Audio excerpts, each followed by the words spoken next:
Go ahead. Okay. Go ahead, Group 2. All right. Hold on. All right. I can't believe it. Everybody can share their Yeah, I screen. can't believe it. Yes, Donna, you must feel proud, yeah? Because I heard it just a while ago. Sorry.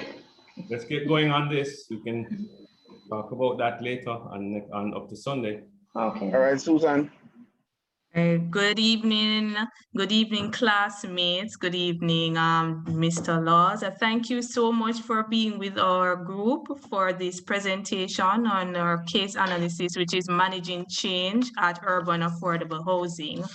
The presenters will be Kabet Black, Suzanne Hyatt, myself, Donna Jones, and Shagari Taylor. The objectives are... Can you go to presentation mode? Down at the bottom, very bottom where you see yes, down, right, yes, down. Over there, right. It's not, it's small, it's very small, yes. There you go now, yeah. Yeah, better. Right. The objectives are the abstract of the case study, outline of the organizational chart, diagnosing the problem at urban affordable housing, resistance to change, plan change at urban affordable housing, the theories linking to the case study, SWOT analysis, the success and failure of urban affordable housing, alternative measures that could have been taken, recommendation, and conclusion. Urban Affordable Housing, also known as UAH Inc., was a real estate asset management syndication firm that sponsored affordable housing to low-income households. UAH was a wholly owned subsidiary of McMullen Enterprises, a larger organization offering broad financial services to individual and institutional clients. It was established after the U.S. Congress enacted the Low-Income Housing Tax Credit Program as a means to generate equity capital for the construction and rehabilitation of affordable rental housing for low-income households. The UAH operation was managed by CEO Mr. Mike Rizzoli, an industry expert who have led the operations from inception. Mr. Rizzoli had hired a new information technology manager, Mr. Anthony Bryant, who was tasked to spearhead the data conversion project of a new system software, which would be able to sustain the rapid growth of staff complement.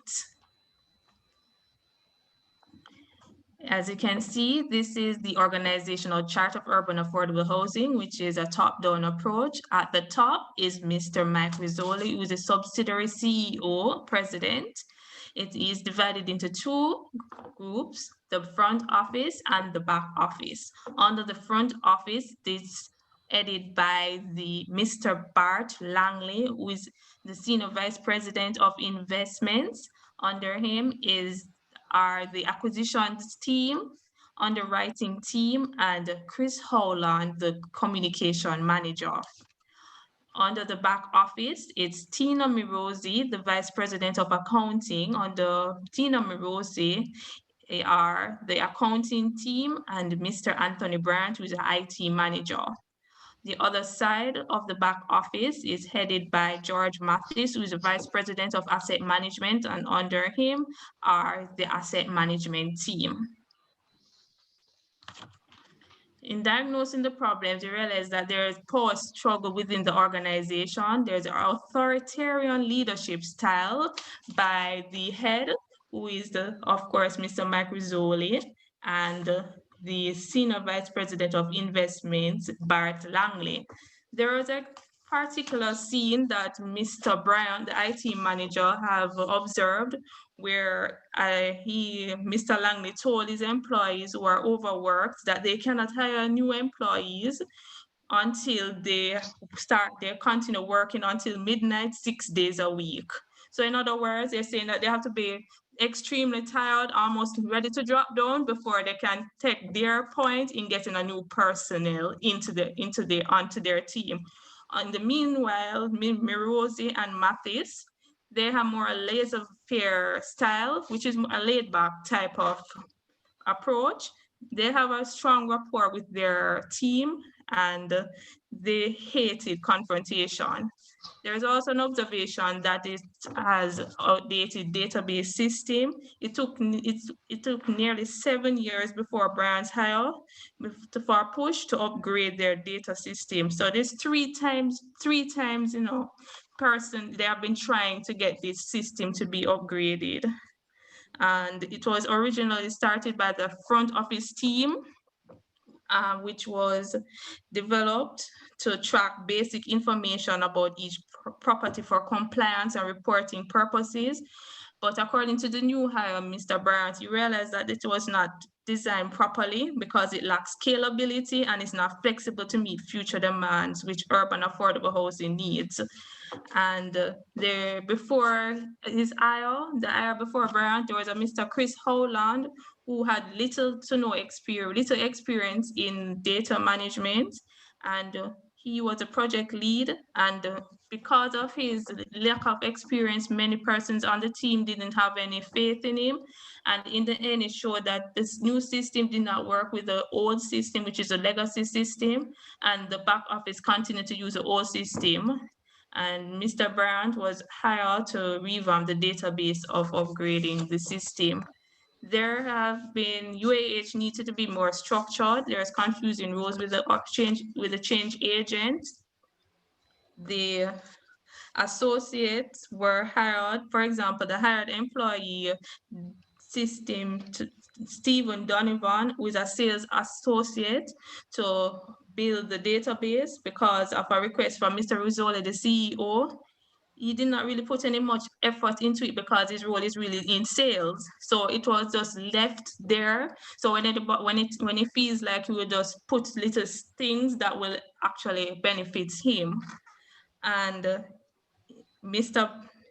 Bryant, who was hired recently from this case, he also was given special projects, and it took almost over a year before he was able to continue with the database to be upgraded. So in other words, there's confusing roles with the exchange agent. They don't know which department they're supposed to be working, if it's the front office, the back office, or what roles they're supposed to be done. And there's also a resistance to change. So there's a lack of cohesiveness. There is actually some types of resentment between the two departments there, because, for example, the front office, they actually have a good compensation plan. So they have a salary plus commission in addition to a separate bonus program. While on the back office, they'll just pay just a hourly rate and just get a standard company bonus pool. Brian recommended that a much larger makeover was needed to extend beyond the new database. So in other words, not just when the database is developed, it needs to continuously be improved on. And there had to be a reshaping of the culture of how change took place and a reframing of the concept of the database. Resistance to change is the act of opposing or struggling with modifications or transformation, or the unwillingness to adapt to the change. Any organization may also resist due to sunk cost, where vast amount of capital was invested in fixed assets prior to the new proposed change.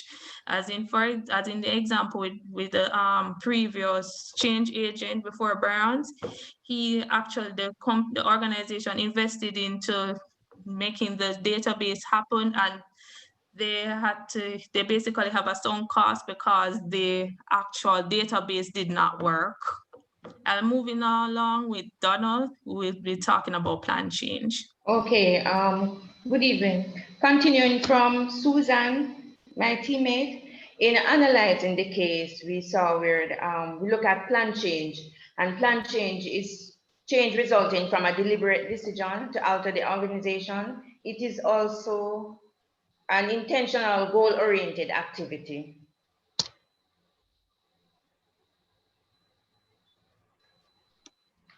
Okay, we looked at the plan change theories.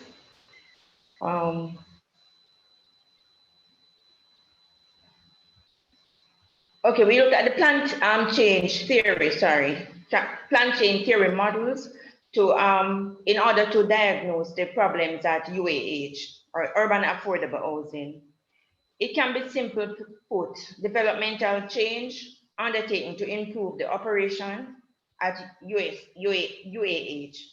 Diagnosing the many issues, it helps to understand the problems, the causes, the consequences resulted in a plan change, which is a deliberate decision to alter the organization, and also it is an intentional goal-oriented activity. With the newly appointed IT manager, which is Brian, he's one. Let me interject here. Or we can refer to him as a change agent. Let me interject here, Donna. You mentioned Okay. the theories for plan change, and you talk Yes. about helps you to diagnose. That's slightly different though. It's more of you've diagnosed already for us. Yes, it's already diagnosed. Yes. Right. So just to make that point. Yes. Yes. So we looked at three theories. First, we looked at the Lewin, which is the process of change, and it entails creating the perception that a change is needed, then moving towards the new desired level of behavior, and finally solidifying that new behavior as the norm. And the second theory that we looked at is the action research model. This model focuses on plan change as a cyclical process in which the initial research about the organization provides information to guide subsequent action. The next one that we look at, the final one, is the positive model. This model focuses on what the organization is doing right and helps members understand their organization when it's working at its best and builds on those to achieve better results. And after reviewing the case, we decided to use the Kurt-Lewin's model. The first stage of this model is the unfreezing. You can move to the next slide. The second stage is the change, and the third stage is the refreezing. Unfreezing. After 2 failed attempts, the subsidiary CEO, which is Mike Rizzoli, hope I pronounce it right, hired a new IT manager, and that IT manager is Anthony Bryan, to assess the legacy, which is the old data system, and he was able to identify the problems and how a new data system could work to solve the problem. These problems include loss of data, or incorrectly report going to their strategic partners due to lack of controls, and this is what prompted the CEO to undertake the change. And further reviewing the case, we thought that the decision taken by the CEO was accomplished through the process of, I would refer to it as psychological, or they refer to it as, in our research, we refer to it as psychological discontinuation. And this means that the CEO was of the opinion that if the direction of the company does not change, they will achieve. If it changes, they will achieve the goal. The next slide, moving. In terms of moving, this step shifts the behavior of the UAH, having seen improved communication with all the portfolio data centrally located. Also, the management realized how the company could save with multiple employees using a single data. The move has triggered much excitement with the database project, and there was a culture change and the IT manager happened to get everyone on board with this changing culture. And the final stage that we look at is the refreezing of the Kurt-Lewin's model. This stage stabilizes the organization at a new state of equilibrium. The department will continue. We are suggesting, because it wasn't really action, I mean, the new system. So we are suggesting that the department or the company will continue using the UPAD, which is a new prototype one, on a daily basis. Thus, it starts to encapsulate, it will start to encapsulate in the organization. We also look at the Kotter's 8-step model in implementing change at UAH. And the first step is to create an urgency.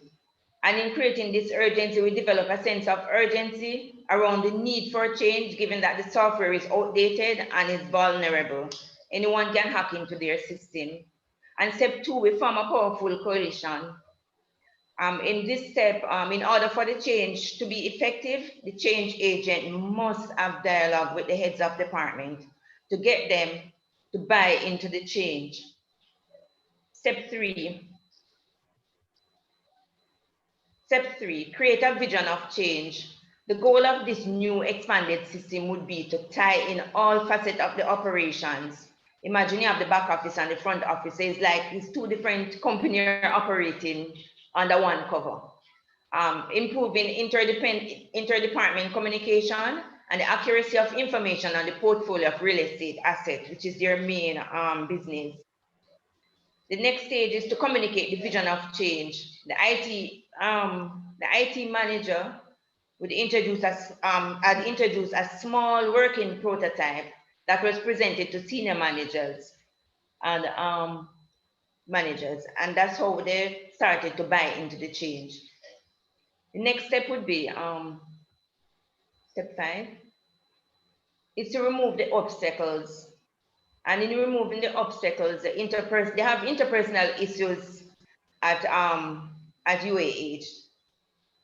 There's a salary issue there where compensation is not fair, and I would refer to it as it's discriminatory, and I can see where the company is operating unethical in this regard. The removal of long-standing negativity, meeting prototype, walkthrough, and sample reports help Brian to win over major resistors. And step 6, create a short-term wins, improvement in the communication between the front office and the back office. The next one is the change agent would highlight the features of the new database application. And the next one is the achievement of the team to date. Step 7, sorry, built on the change. The rebranding of the database project to urban property asset database, that's what the new brand, UPAD. The release of the database incorporated the first 3 models of the largest system and used in the accounting and asset management operations, which is the back office, and the underwriting department, which is the front office.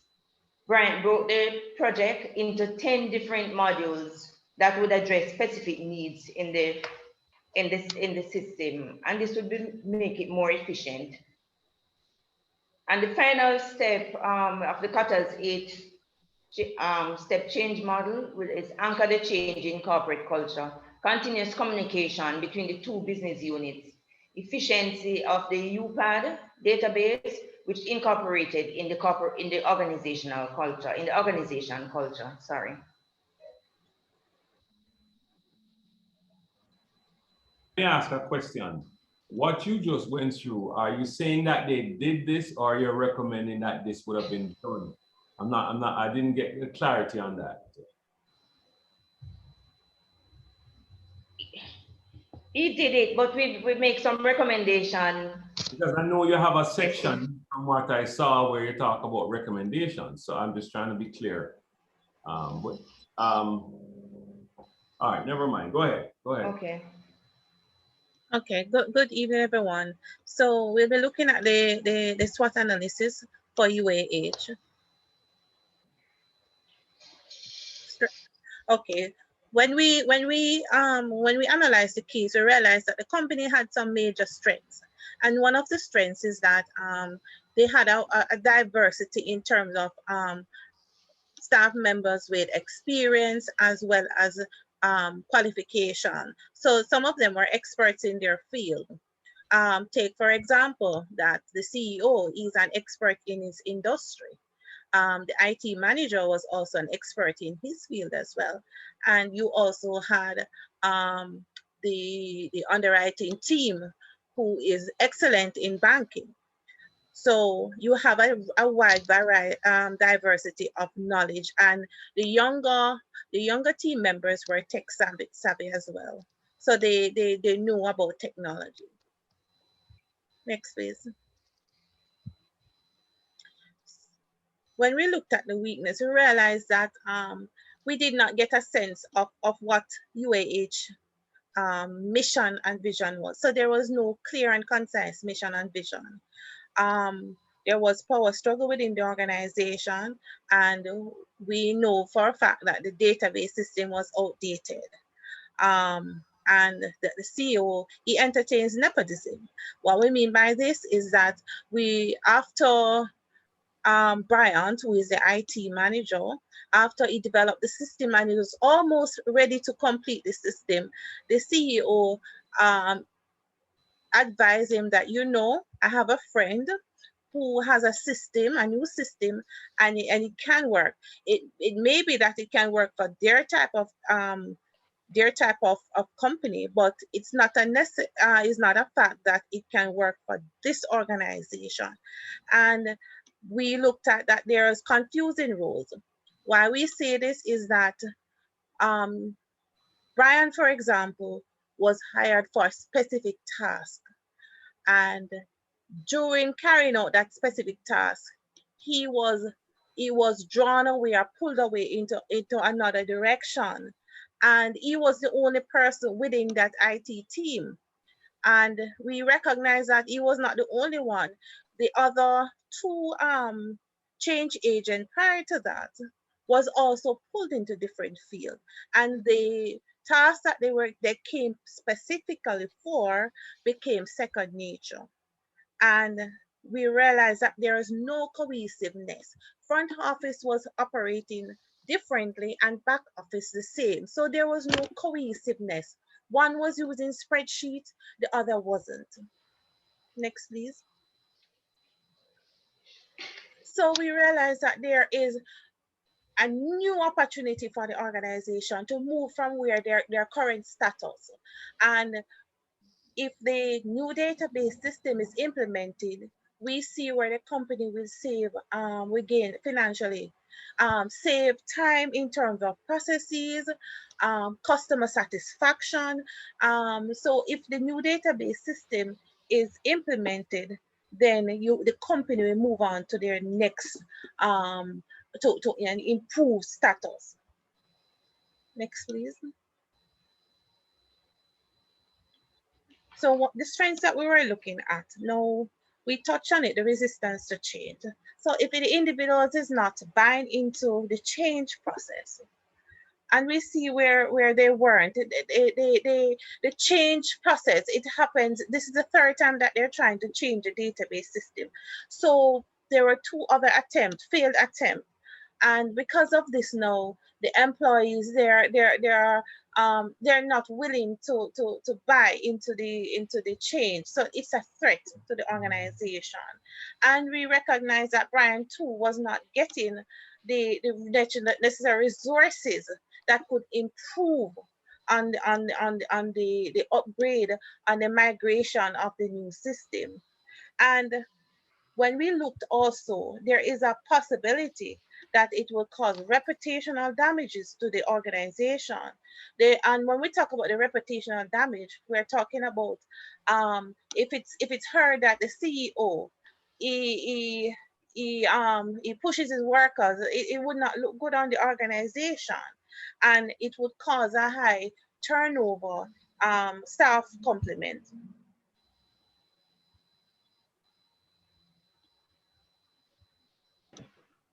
Yes, good evening. So we look on the successful aspect of urban affordable housing. And we see where we have highly qualified management team. The management team was highly qualified, but there were issues affecting how they would carry out their work. But they had a very qualified management team managing the organization.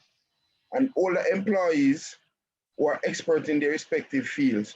They were also being utilized, but we saw where issues were there affecting the organization. The chief executive officer, Mike Rizzoli, was an industry expert. He was an expert in his field in both the areas of finance and real estate. So he came as an asset to the organization. And because of this, it became a success once he started to listen to what was taking place and what the organization needed to be done. His expertise would come in place in these areas to help the organization to grow. And then we look at the failures. They were using a 7-year system, an outdated system, an updated spreadsheet, and it took them 7 years to get the department upgraded. So this was a failure. As you can see, outdated system, series of spreadsheet. They were not up to time. They were doing things on the back end. Things weren't meeting with the industry standard. The industry was going ahead of them. So it took them almost 7 years for the IT department to attempt to upgrade. So every time they attempt to upgrade the system, they would come on some organizational roadblocks, either from individual or departments not communicating or not willing to change. So we saw where change was affecting even the IT system, the IT department. And you know that with information technology, this is what links organizations and groups and departments together. Having no confidence with internal employees. So persons were undermining individuals, management undermining some individuals, as we spoke earlier about nepotism and stuff like that. So once persons' potential were sidelined, so persons with the potential and the qualifications were also sidelined. And then overworking the underwriting department staff. This was also a big failure for the organization. Staff members and department being overworked with little or no compensation for the hours put in. And then came up with alternative measures that could have been taken. Having transformational leadership within the organization who are able to develop and empower individuals to become leaders, making them accountable of their specific tasks. This way, there will be a high morale within the organization, especially when they are acknowledged for the work they've done. So first and foremost, the leadership of the organization have to, one, appreciate each members of the organization, appreciate their output, allow persons to grow, their qualification that they have, allow them to expand. Once they feel appreciated, then the persons will have that willingness or have that drive to do the work and to help build the organization. So if leadership does not step up and become transformational, then you will see where the organization will not go through that transformational change that it so requires to become industry standard, to become competitive, and to grow. So our recommendations are, they need clear and concise mission and vision statements. So clear and concise mission and vision statement will be the hallmark or the building stone for the organization to grow on, to follow through. Consensus of leadership style. Leadership style need to be one in which it not only what you said, but each member of the organization can play a part within the growth of the organization. Structured processes at UAH, the organizational structure needs to be fine-tuned, so that will help with growth and the smooth running of the organization. Motivate employees by encouraging them to gain the necessary skills and knowledge. Yes, you motivate them, and you also send them on training to build out capacity also. And HR changes, interpersonal relationship, and constant upgrade of the IT system. Constant upgrade of the IT system is crucial because we are in now an era in which the IT system changes rapidly. So in order to be an industry standard or competitive organization, you have to have a system that meets industry standard, that's link departments within the organization, and not only linking departments within your organization, but able to correspond with international and global organizations. So if other organizations are either your technology-wise, then you will be lagging behind. And in concluding, the organization is top-heavy. The UAH organization was broken down into two areas, the front and the back office. And as you saw earlier, the front and back office weren't communicating with each other. So that area have to be fixed and sorted out. The departments were not working cohesively towards a common goal. Come back to the mission and the vision of the organization. Both departments, front and back office, have to have the same goal, the same vision and the same mission. And back office, practical knowledge. Front office, theoretical knowledge.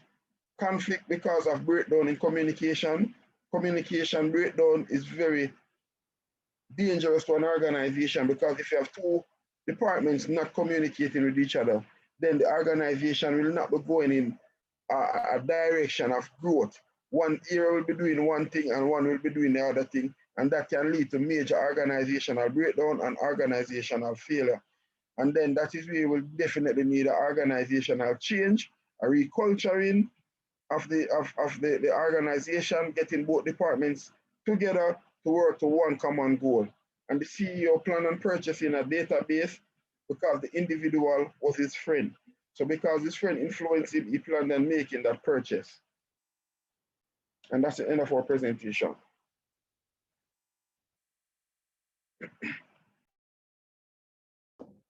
I have some comments.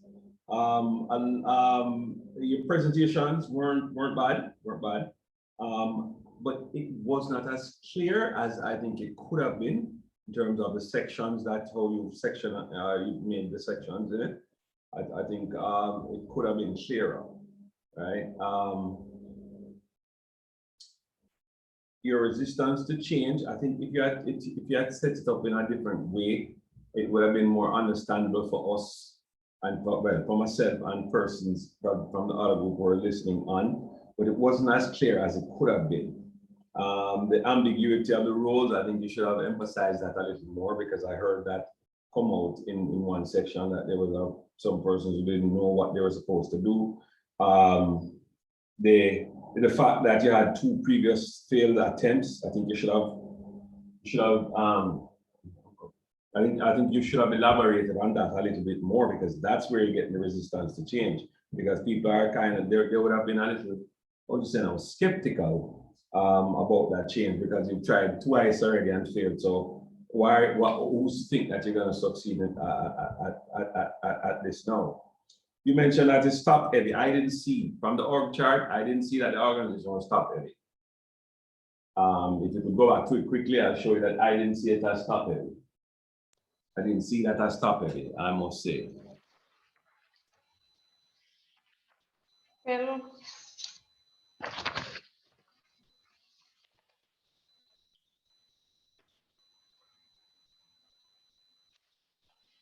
maybe we were tying it in terms of the if their leadership style, because there are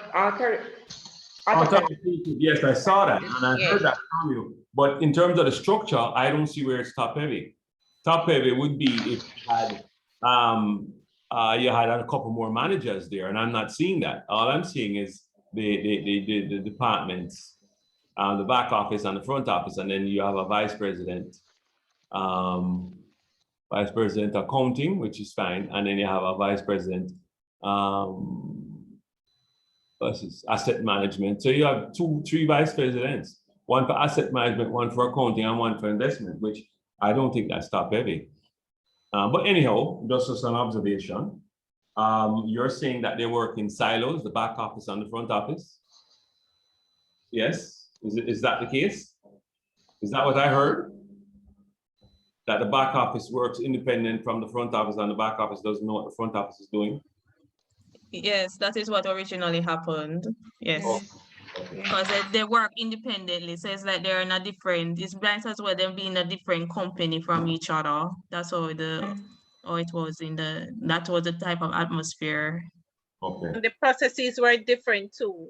one was using spreadsheet and Wow. likewise, while the other was using a more modern approach. Okay, okay. Yeah. All right, well, I made my notes, so I will send you guys the grades on this pretty soon. All right, so good presentation anyhow. I think you guys could elaborate a little bit more on the organizational development part of it. Yes, you went for 8 or 8, the 8 method situation, but I think a little bit more could have been done on it. And you had enough time because you had a chance to see what group 1 did. And I told you I was impressed with group 1, but not bad at all. All right. All right, guys. So Sir, I think we were we were focusing more on the change part of it. no, but that's fine. And that's nothing wrong with that because that's Okay. what the course is. Organizational development is, and what we've done is talking about change. But I Yeah. think how it was presented that had me a little bit. Because it changed. It was so pronounced in the case. That's why. No, but that's fine, and that's fine because it's change management we're talking about in terms of organizational development. So nothing wrong with that. I guess it's just how it was presented. Is my little only the challenge that I had with it in terms of the structure, in terms of how you put it together. But I think the information was there. The information was all there, though. I must say that I got the information how it was presented. The content was fine. This is how it was brought together. Okay. All right, guys, have a good night. Thank you, Yes, sir. thank you Thank for you, sir. taking the time out, sir. We really appreciate it. No problem. I'll see you guys on Sunday, right? Okay. right, sir. Okay. Okay, sir. Bye. Good job, guys. Thank you. Mm.